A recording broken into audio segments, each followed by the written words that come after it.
at the University of Oxford, who joins us now. Good to talk to you, Dr. Ashour. I mean, what's your feeling? We'd like to reflect on what's coming in a moment, but just more broadly, what's your feeling on the way Libya is heading? Because there are ominous warnings of civil war. Yes, it's a very dangerous situation right now, but I think it's the time for reform has expired, because there was chances for this. Saif al-Islam al-Qaddafi, who spoke yesterday, he was leading this national reconciliation initiative. It wasn't that successful because it was mainly cosmetic, and still, even because it was cosmetic, it was undermined by other security institutions, principally the internal security. And now we have a condition that it went really beyond the idea of reform and calling for toppling the regime. The protesters are in control of multiple areas now, including the second largest city, Benghazi. So we have a condition that really threatens the head of the regime, and the message they are getting now is we're going to fight till the end, or if you want a dialogue, we can do a dialogue.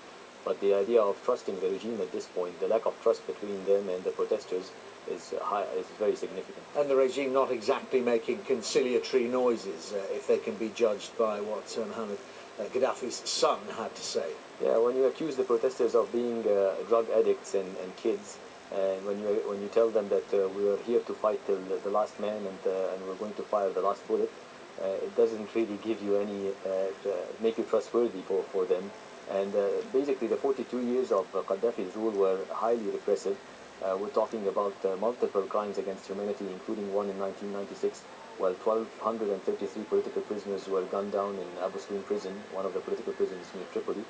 And it's just a series of massacres that occurred, many of which occurred against tribes from the east, from Benghazi and from other eastern areas. So there is a complete lack of trust, especially in the east, but also in the west. We saw yesterday clashes in the green zone in central Tripoli.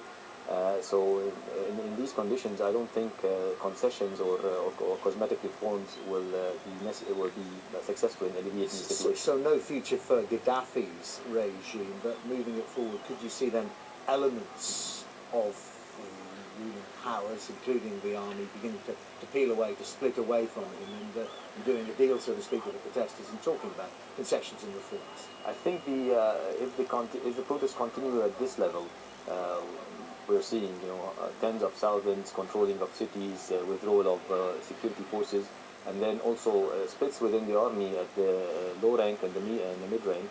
If this continues, I think there will be a move by the senior ranks of the army against Colonel Qaddafi. He will just be seen as too costly for the situation, and I think we'll see something very similar to what happened in Tunisia and Egypt. Except then you describe, I mean, there are similarities about all these uprisings, aren't there, but then specific differences. And that east-west split you talked about within Libya, well, that then gives potential for some kind of civil conflict developing. It is possible, and Saif al-Islam yesterday tried to play on that a lot. It's either dialogue now or civil war. But from what I'm seeing, the east-west is very significant. The Benghazi and the eastern areas were always underdeveloped, always discriminated against in terms of socio-economic policies and obviously political policies. But the key issue here is that the protest has been spreading in Tripoli, where Qaddafi has his stronghold and his capital. So I think it's more than an east-west split at this point. What will develop later on in reaction to the regime policies, this is another issue. But also we've seen the West and the international community is more moving towards giving some signals that those crimes that is going on in Libya right now will have legal consequences. And I think once you flag the legal card, many of the generals within the military will start rethinking about before giving orders to their soldiers to shoot. Is there a possibility, Dr. Ashour, from what you described there, the east-west split we've discussed there, but then elements, the similarities with other protests, especially with spreads to Tripoli, elements of younger people, of middle-class people mixing up with those problems, the concerns people have in the East, and you get a very, very volatile situation and powerful movement there. Yeah, it's already happening. Yesterday we saw again clashes in the green zone in Tripoli. Today it's calm, but we don't know what will happen, how it will unfold in the next few hours. So I think, and the problem is that you have a regime that ruled Libya for 42 years, with an increasingly, this is an oil-producing country. It should look something like similar to Dubai.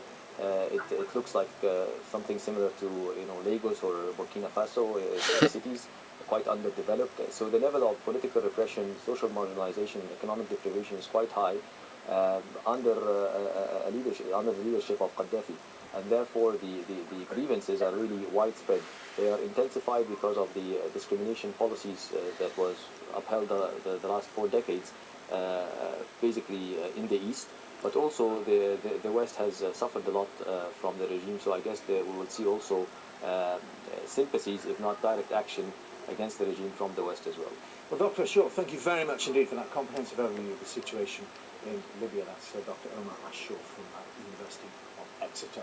And the Foreign Office says the dependents of its staff in Libya are leaving, and it has issued 2 telephone numbers for Britons who need help or advice about friends, relatives they may have in Libya.